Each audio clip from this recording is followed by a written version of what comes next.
the shadow of the cauldron. You are a child in the house of Pelops. The air in the stone-walled halls of your ancestors does not smell of simple hearth fires.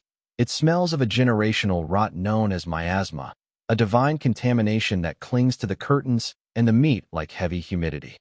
You grow up in the cooling shadow of your great-grandfather Tantalus, a man who once sat at the table of the gods only to serve them the butchered limbs of his own son, Pelops.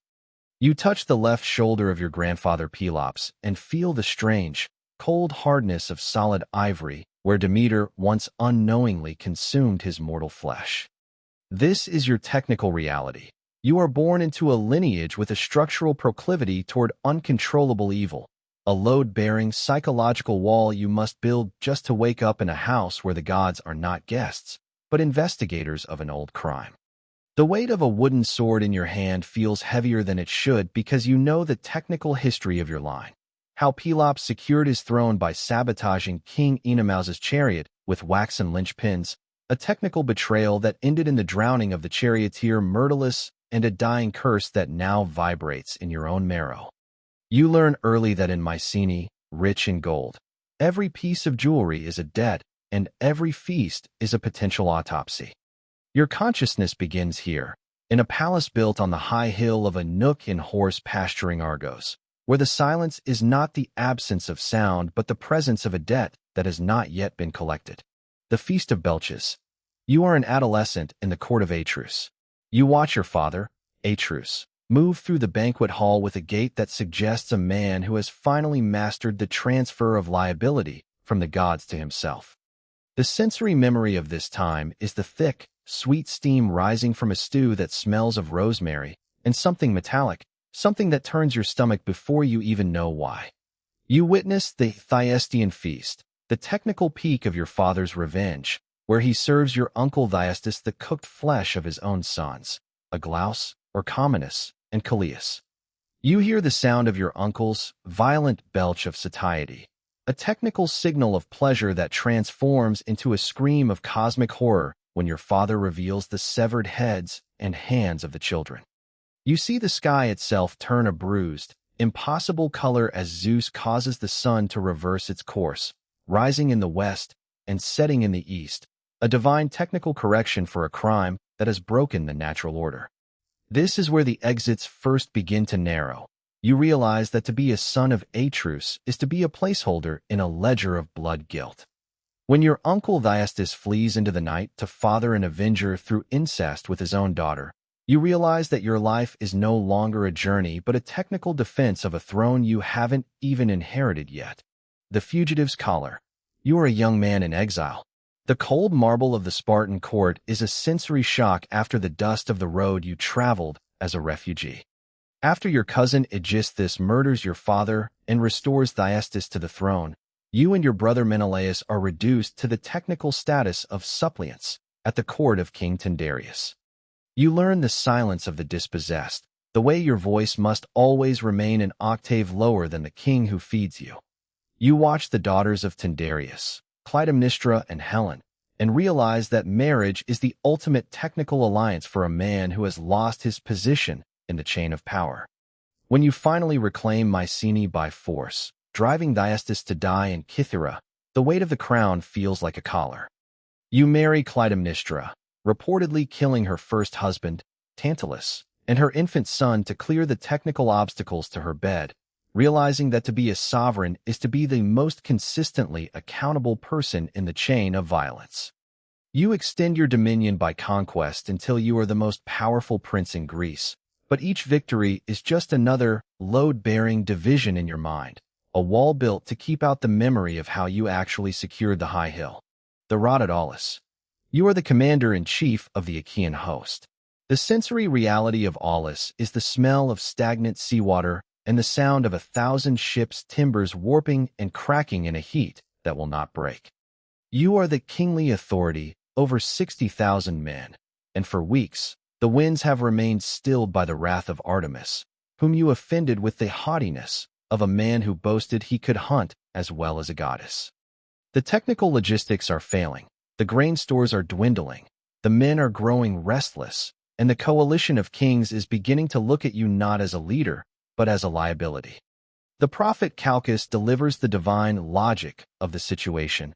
The winds will only rise if you perform a human sacrifice, in exchange of your eldest daughter Iphigenia for the passage to Troy. You spend nights pacing the deck of your flagship, realizing that leadership is actually just a transfer of liability. You must trade a private love for a public victory. You send the letter to your wife, a technical masterpiece of deception, claiming Iphigenia is to be married to the hero Achilles, the sensory lie of bridal garlands hiding the cold bronze of the altar. The father at the altar. You are 35 years old, standing on the edge of the world. You realize that to save the myth, you must destroy the child.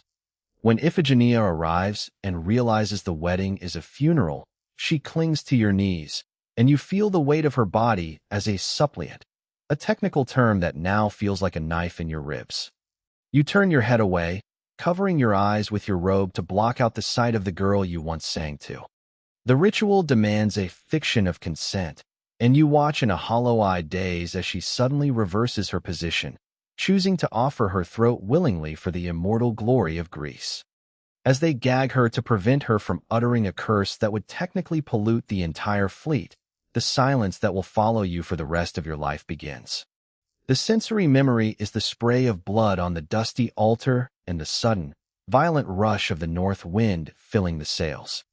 At this moment, you stop being a father and become a sovereign, realizing that your role is no longer to be loved, but to be the person who makes the unthinkable logic of the gods of physical reality.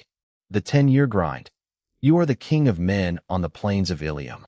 For a decade, your life is reduced to military statistics and the sensory grind of the siege. The smell of burning hair from the funeral pyres, the taste of grit in every meal, and the weight of your bronze breastplate on your aching shoulders. You move through the camp as the representative of kingly authority, but you realize that you are no longer a person, only a position held together by the thread of force and the memory of the sacrifice. You manage a coalition of kings, Nestor, Odysseus, Ajax, each of whom is a technical rival for your command. Your Oresteia, your day of glory in the field where you slaughter hundreds of Trojans, feels like a technical necessity rather than a triumph. You realize that the load-bearing divisions in your mind are starting to crack. You have led 60,000 men to the edge of the world for the sake of a brother's wife, and the only way to justify Iphigenia's blood is to make sure Troy burns to the technical specifications of a total sack. You count the dead not in lives, but in units of liability paid back to the house of Atreus. The haughty sovereign. You are in the 9th year of the war. The technical consequence of your overwhelming haughtiness arrives in the form of a plague that smells of rotting flesh and the constant smoke of cremations. You insulted the priest of Apollo, Chryses, and seized his daughter, not because you wanted her, but because you needed to assert that your liability was greater than that of the god's representative. When the plague forces you to return her, you seize Briseis from Achilles to prove a technical point, that even the best of the Achaeans is subordinate to the kingly authority. The silence of Achilles as he withdraws to his tent is a narrowing of the exits.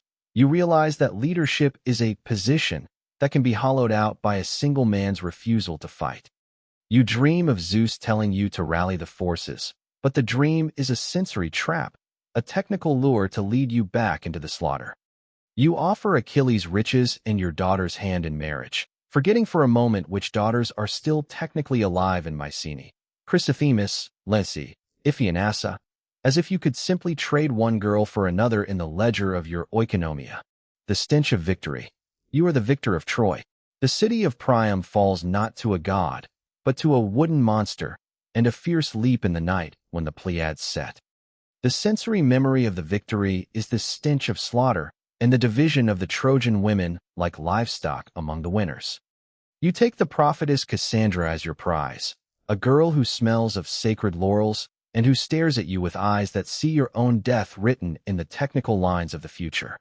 You sail for home with a fleet laden with gold and blood, but you realize that you are a victor only on paper. In reality, you are a man who has lost the ability to live in a house without a sword. The voyage is stormy. The sea is sensory reminder of the stilled winds of Aulis, and you realize that every mile you travel toward Argos is a mile toward the collection of your debt. You are the king of kings, but as you look at Cassandra's silent, prophetic face, you realize that your position is finally becoming temporary. The purple hubris. You are the returning king at the gates of Argos. Clytemnestra stands at the palace doors, her voice a fiction of devotion, as she welcomes you back to the slaughterhouse of your ancestors. She orders her handmaidens to lay down priceless, sea purple tapestries for you to walk upon, a domestic trial of your character. You feel the cold, silk-heavy weight of the fabrics under your feet, an act of hubris that violates every technical rule of oikonomia, household management.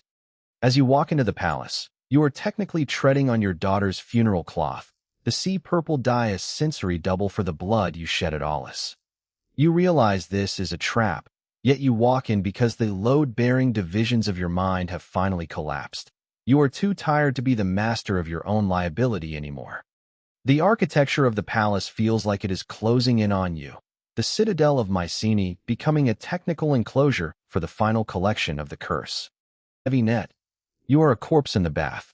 The water is warm and soothing, the steam rising in white plumes around you, until the sensory world is suddenly replaced by the heavy, rough texture of a net-like robe falling over your head. You are caught like a fish in an inescapable web, your arms pinned, your kingly authority reduced to a technical struggle against a blanket. You hear this slick device of the axe or the sword striking once, twice, and your own voice echoing in the bathroom as you are butchered by a righteous workman, your own wife. As your consciousness fades, you realize the cycle is perfect. A son was served to the gods, a daughter was sacrificed to the winds, and now a husband is slaughtered in his own home. You become a name in a file, a myth to be debated by old men in the marketplace, while somewhere, far from Argos, your son Orestes is beginning his own climb, destined to return and start the slaughter again. The cycle continues. Somewhere, a child is touching the ivory shoulder of a statue, and the debt begins to accumulate once more.